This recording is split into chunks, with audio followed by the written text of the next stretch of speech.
So look, there's really no point in me making another video on just how insane of an opportunity you have during this 2022 to 2023 recession without me going into the details of how to actually execute on it. So in this video, I'm gonna lay out the 3-step framework that you need to implement over the space of the next 3 years to basically set yourself up for life. Now I wanna make something very clear. This framework is not easy. Nothing good in life comes easy, let alone generational wealth. But this framework is incredibly simple. And unfortunately, a lot of times when something is so simple, people think this can't be the answer, this can't be the solution. Well, I have a newsflash for you. It is. Now, there are some nuances and there are some details where if you miss out, this 3-step framework and this 3-step plan will not work for you. And there are some specific details that you need to make sure you stay around for. So grab a coffee, grab a pen and paper, and with no further ado, let's get into it. Now, step number 1, and I cannot believe I'm actually saying this. Step number 1 is I need you to save more. Now, any of you guys who know me know that in general, I have a disdain for frugal people. I have a disdain for oversavers. The people who are like, you know what? Here's how I'm going to become a millionaire. I'm going to penny pinch and I'm going to save and I'm not going to buy that $5 coffee. It's just so ridiculous. It's so preposterous. And really the only people that applies to, this is going to be offensive, but I don't care. It's just the truth. It's for the people who don't believe that they are worthy enough of making more money. So if you can't make more money, then you're like, well, I can't make any more money. So the only option I have is save money. And if I save and invest my way on a $35,000 a year income, maybe after 30 years, I can be a millionaire. I genuinely believe that people that try to save on their $5 coffee or think that in economy, it's not worth paying the extra $70 for extra leg room on a 7-hour flight. I genuinely believe that those people have a mental illness, and that mental illness is scarcity. And if you have a scarcity mindset, that's going to permeate into everything that you do. You're basically like repelling money. So as I said, just understand that excessive saving,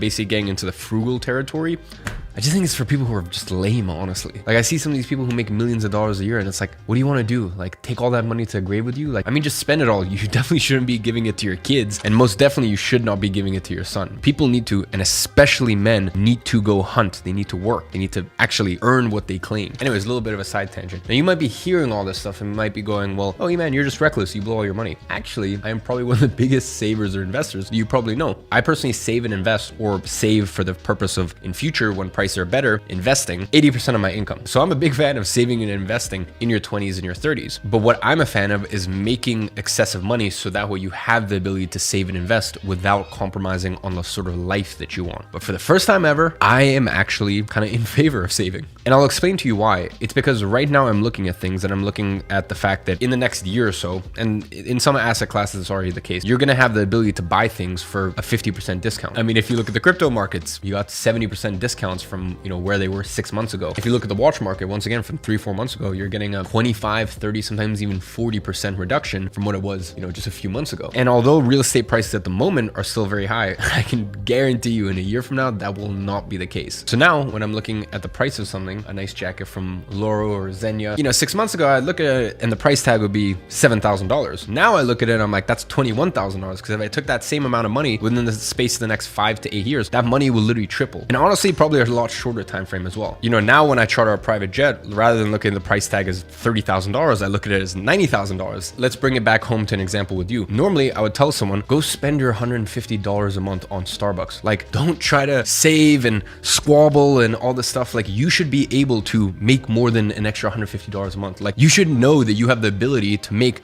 extra few $1,000s a month if you really put your mind to something. Whereas now, if you're spending $150 a month on Starbucks, it's kind of a little bit more like $500 a month, because if you just dollar cost average that into different asset classes, whether that be crypto, stocks, whether that be saving up for the down payment on your first rental property, whatever the case is, for once during this 2022, 2023 recession, I can actually kind of see a use case for saving, and no matter how much money you make, whether you make $30,000 a year, $300,000 a year, $3 million a year, or $30 million a year, whatever it is, for once I'm actually starting to look at things and going, it is actually probably good for you to have your saver cap on. So step number 1 during this recession, over the space of the next 2 years, I don't want you to deal with lifestyle creep. As you make more money, I don't want you spending spending more money. You know, you can do that in 4 or 5 years, you know, in the year 2027, when you look back at this period and you're like, wow, this is the time when I bought assets at super cheap prices, and you really set yourself up for the rest of your life. And just a little caveat, one of the best ways to actually save more money is get your living costs down. Now, if you live in New York, California, if you live in Paris, London, Amsterdam, whatever, it can be very difficult to do that sometimes. If you have the ability to be remote, whether that be because of your job or you decide to start an online business, whatever the case is, I recommend places like Cape Town. Obviously, I'm a little biased. I have a 12,000 square foot sort of mega mansion there, and the living costs are 1/10 of what they are here in Dubai. We've got places like Medellin or even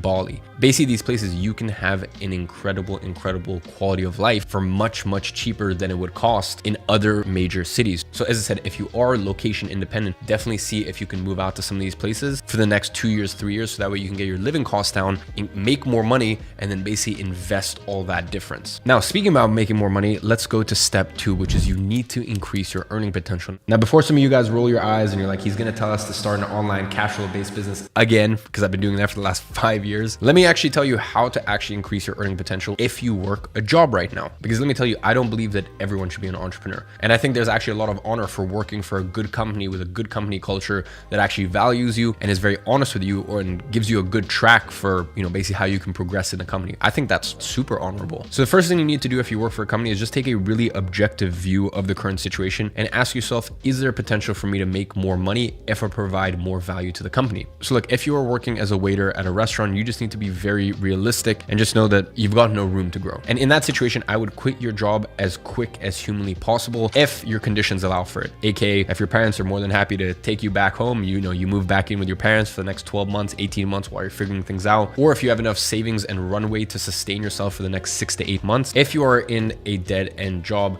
just quit.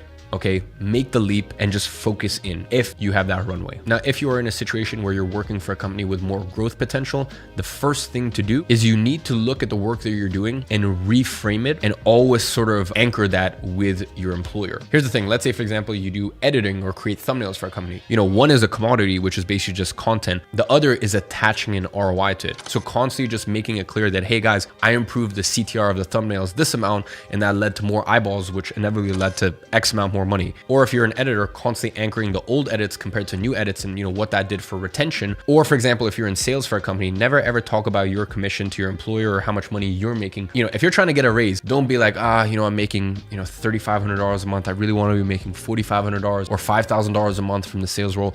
Instead, just ignore that. Constantly talk about, here's how much money I brought the company. If I bring in this much money, instead you need to go, boss, I made you $70,000 last month. If I make you $100,000 and I hit that benchmark, can I get a little performance bonus, so that way that really incentivizes me to hit that next goal? You need to understand that positioning is everything, and a lot of times you need to sell your own company and your own employer on the value that you are bringing to the company, because unless you do it and you constantly anchor the value that you bring to that company, they really have no reason to actually give you a raise. And the next thing that you can do if you work for actually a good company is just flat out go to your employer and ask them, look, what is my ceiling at this company? Do you see me growing into other positions? And at this current position, what is my maximum earning potential? Just have a very honest conversation and just get a good feel for the situation and how far you can grow with the company. Now, bear in mind, 98% of you that actually work jobs right now, your companies suck. They suck. They don't respect you. You've got no room to grow. So that advice that I gave, I just wanted to give that advice because I don't want people to think that the only option is to build an online business and this and that. I gave you another option right here, but just understand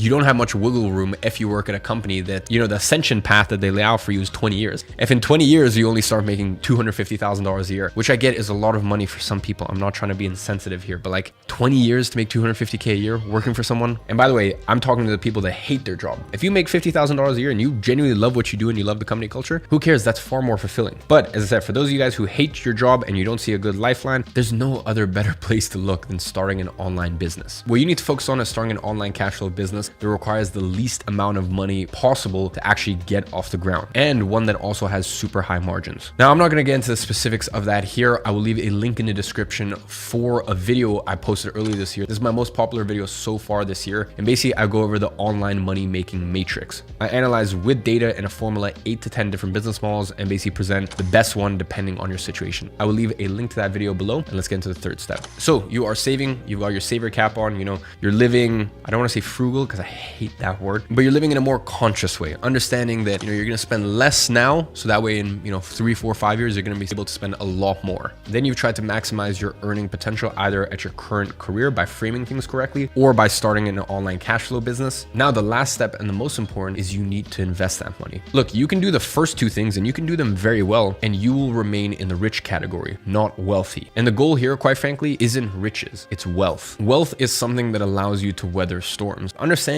for some of you, if you think this is, investing is scary and whatnot, I totally get it. I remember I was 18 years old, 2 years after actually starting my business while I was still in high school. I'd made my first $1 million in profit that year, and I was what you would consider rich, but I definitely wasn't wealthy because I didn't have any good roots. I didn't have any good foundation, and I wanted to invest, and it took me a whole year of reading and being maybe I'll get into it then, and sort of procrastinating because I just thought it was so scary. And I can tell you, honestly, it's not. So just keep it simple. If you're first getting started investing, by far the best thing that you can do is just DCA, which means dollar cost average. So pick some of your favorite asset classes and just DCA into those weekly or monthly, whatever period you want to do. Now, over the past 2 years, my main investments were in crypto and watches, which both did incredibly well. And there were also a few other alternative investments, but those usually made up less than 10 to 15% of my overall investment portfolio. So that was really my vehicle up until that point. Now, over the space of next year, I'm looking to pour 10 to 15 million into real estate. Now, as I said, there can be different asset classes. And the funny thing is, now you might look at me in my position and go, oh, E-Man takes action and he's not scared and all this stuff. And I'll be honest, one of the reasons I haven't gone into real estate sooner is just because I needed to jump in and understand the world. So even for me, as I'm looking to deploy millions and millions and millions over the space of the next year, I'm even oh wow, this is kind of scary. I'm buying my first 3, 4, 5, 10 investment properties. This is quite intense. So the reason I mention that is because that may be the way that you feel about crypto, or maybe the way you feel about, for example, watches. I think a lot of you guys know that I have over a $3 million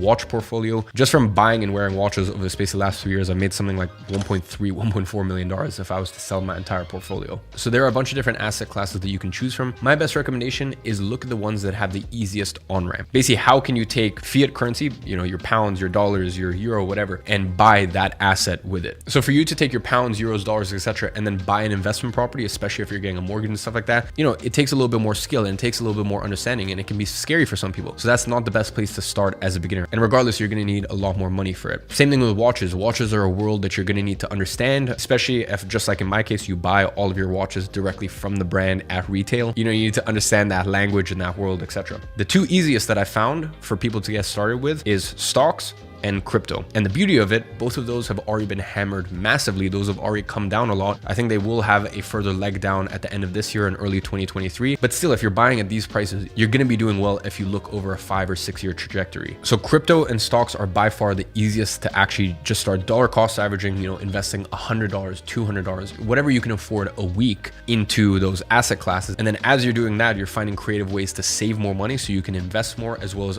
increase your earned income. And by the way, if you're income is $35,000 a year and you're sacrificing the $150 a month for Starbucks, in order to do this, once you get to $100,000 a year in income, or let's say you even manage to double your income by starting a side gig, by building an online cash flow business, etc., go ahead and splurge on your Starbucks again, right? The main key here is you need to save/invest 50 to 80% of everything you're making. That's the rule. And by the way, as you make more money, that percentage should go up. Because look, here's the thing. If you're making $30,000 a year, it's going to be very hard to, save and invest 80% of everything you make. If you're in that case, you might only be able to save and invest 30%, and it might be difficult. This is why it's so important to follow step 2 and make more money. So that way you get to a point where you can live a great lifestyle. You're not penny pinching and, you don't feel like you're really missing out on stuff, yet you're investing so much money. I live an incredible life. I spend a couple $1 million a year just on my life, yet I still manage to save and invest 70 to 80% of everything I make because I'm trying to set myself up for my future. But in the meantime, I still want to live a good life. So ladies and gentlemen, those are the 3 steps. As I said, they are not easy, but they're simple. And unfortunately, sometimes simple, everyone wants a different hack and a different method and trick and tactic. A lot of times simple is the thing that actually works and produces results for good reason. So keep it simple. There's a massive opportunity out there to seize. Do not dwindle it. And I'm here rooting for you.